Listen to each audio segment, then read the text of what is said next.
मंदसौर की बेटी प्रगति कोड़ी फोड़ा यूक्रेन में फंसी, परिवार के लोगों का रो रो कर बुरा हाल, मीडिया से चर्चा करते बताया। मंदसौर की बेटी यूक्रेन में फंसी, मां का रो रो कर बुरा हाल, तो वहीं अपनी पोती पर छाए संकट में दादा ने पकड़ा बिस्तर। मेडिकल स्टूडेंट की घर वापसी के लिए मां और भाई कर रहे हैं सरकार से मिन्नतें। बेटी का मोबाइल खराब होकर बंद होने से बेटी से बात भी नहीं हो पा रही। 2 बार टिकट करवाया जो कैंसिल हुआ। 2 लाख से ज्यादा पैसा टिकट का लग गया जो नॉन रिफंडेबल है। घर वालों को उम्मीद आंखों से आंसू बनकर निकल रही है।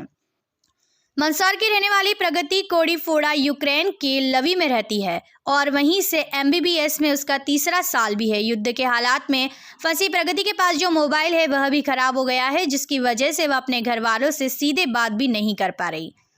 उसे जब भी घर वालों से बात करना होती है तो बड़ी मुश्किल से अपने दोस्तों के फोन से वह भारत अपने परिवार से बात कर पाती है। यूक्रेन में मार्शल लॉ लगा हुआ है, जिसकी वजह से उस तक मोबाइल पहुंच पाना भी दिक्कत भरा काम हो गया है, क्योंकि लवी में जहां पर रहती है उसी से थोड़ी दूर आर्मी हॉस्पिटल भी है, जहां लोगों का बाहर निकलना अब सेना ने बंद कर दिया है। प्रगति कोड़ी फोड़ा के परिवार ने 2 बार उसके लिए टिकट बुक करवाया ताकि वह किसी भी तरह भारत के मंदसौर में अपने परिवार के पास पहुंच सके, लेकिन दोनों बार उसका टिकट कैंसिल हो गया, जिनकी राशि 2.25 लाख से ज्यादा भी थी, जो कैंसिल होने के बाद वापस भी नहीं मिले।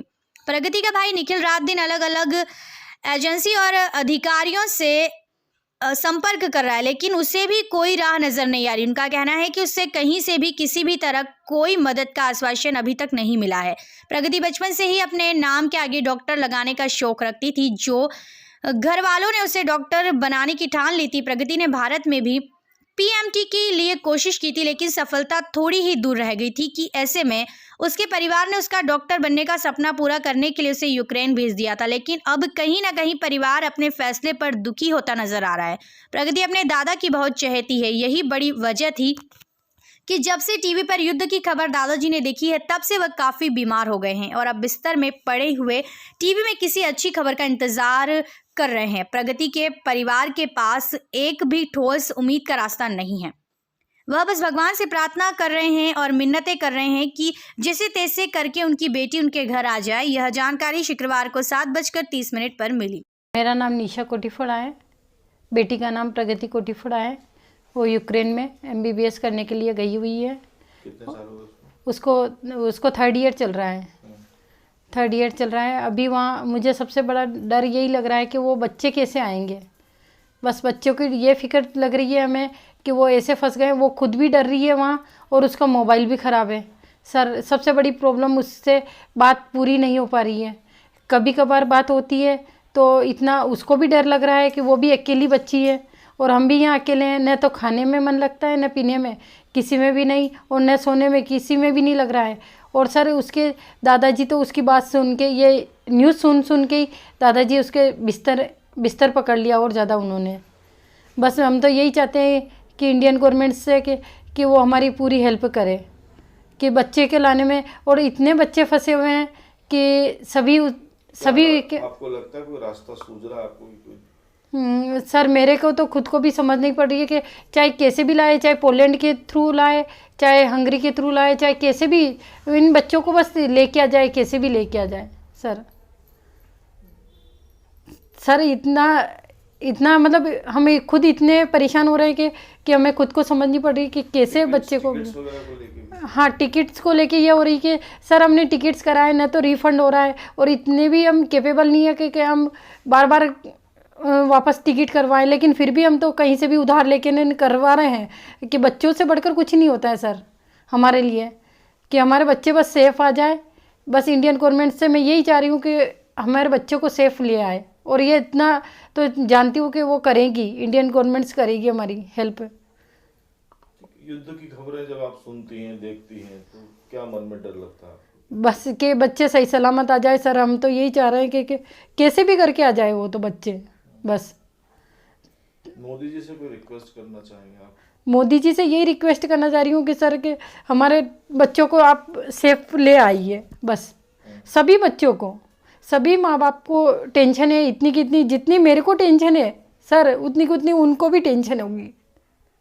बस यही चाह रही हूँ कि आप तो बस जल्दी से जल्दी बच्चों को किसी भी तरीके से लाओ, आप चाहे पोलैंड के थ्रू लाओ, चाहे हंगरी के थ्रू लाओ, चाहे यहाँ से आप चार्टेड प्लेन भेज के लाइए आप, लेकिन लाना ज़रूर है उन बच्चों को, सभी बच्चों को। आपका नाम? मेरा नाम निशा कोटीफोड़ा है। मेरी लिटिल सिस्टर प्रगति कोटीफोड़ा यूक्रेन में एमबीबीएस की डॉक्टरी की पढ़ाई कर रही है। वो वहाँ पे फंसी हुई है। हम उससे प्रॉपरली कम्युनिकेशन भी नहीं कर पा रहे हैं क्योंकि उसका मोबाइल रिसेंटली ख़राब हो चुका है और वो बाहर लेने अगर जाएं तो वहाँ पे प्रॉब्लम फेस करनी पड़ेगी उसे। और दूसरी बात, हमारी सिस्टर को हम गवर्नमेंट से और मीडिया से सबसे रिक्वेस्ट करेंगे, क्योंकि आप लोगों के पास मीडिया, गवर्नमेंट और आप लोगों के पास है पावर, कि आप लोग उन सब बच्चे जितने भी इंडियंस स्टूडेंट्स हैं उन सबको वापस लेके आ सकते हैं। कि कल नाइट में मेरी एम्बेसी से बात हुई, एक तो पोलैंड की और एक हंगरी की एम्बेसी से बात हुई मेरी।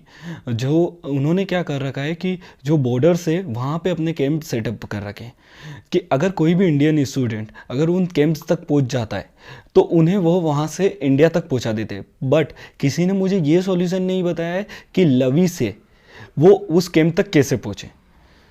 मेन प्रॉब्लम यही है कि अब बहुत सारे विलेजेस पीपुल्स हैं, उन्हें तो इतनी कम्युनिकेशन भी नहीं आती है कि वो लोग कम्युनिकेशन कैसे करें किसी अपने बच्चे से। मंदसौर के नियर में बहुत सारे विलेजेस हैं तो उन लोगों को ये भी नहीं पता है। और दूसरी बात, मुझे ना गवर्नमेंट के द्वारा, ना कलेक्टर्स के द्वारा, ना किसी के द्वारा मेरे को कोई गाइडलाइंस जारी नहीं हुई है कि मैं उसको पढ़ के मैं उसको रीड करके या मैं कुछ एक्शंस ले सकूं।